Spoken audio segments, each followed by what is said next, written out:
The laws, as you all learned in ninth grade civics, it's pretty simple.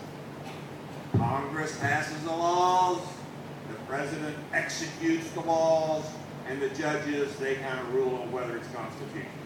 That's the way it's written.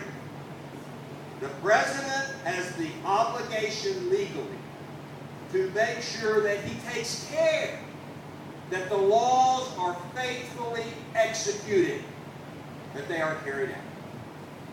But not so fast. Because you see, it is the time of politics in America. And the president has decided to bequeath and issue an order that has gone out to the fruited plain, to coin a phrase, that says this: if you are in the United States illegally, and you have already been charged with illegal entry into the United States, and you are waiting your deportation hearing, unless you have committed some crime other than being in the United States illegally, all is forgiven. We will take that case against you. Now remember, these are people who are already filed on for illegally being in the U.S. We will take your case and we will defer action on your case indefinitely. Well, what does that mean? That means you don't get deported.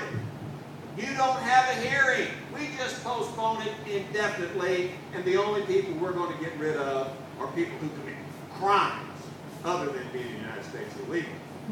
Now that applies to about 300,000 people or more. Then he's also said, through ICE and his director, if you haven't been charged yet with being in the United States illegally, and you're one of these people out here that hasn't committed a crime other than being in the United States illegally, I am telling the prosecutors in the federal district courts, the federal U.S. attorneys, not to prosecute you, not to file on you, and not to send you out of the United States. The president doesn't have the authority to pick and choose which laws he thinks are a good idea or not. Congress wrote the law on immigration, and if you're here illegally, no matter what the reason, you're supposed to have a deportation hearing and be sent back home if you're here illegally. That's the law of the land. And the president can't just wave his magic wand from Mount Olympus and say, all is forgiven, you can stay, we're not going to prosecute your case. Legally.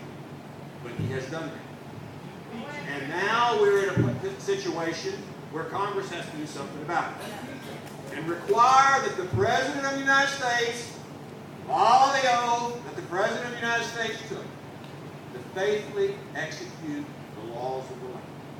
And that is the obligation of the President. And I believe that in this situation, regardless of whether or not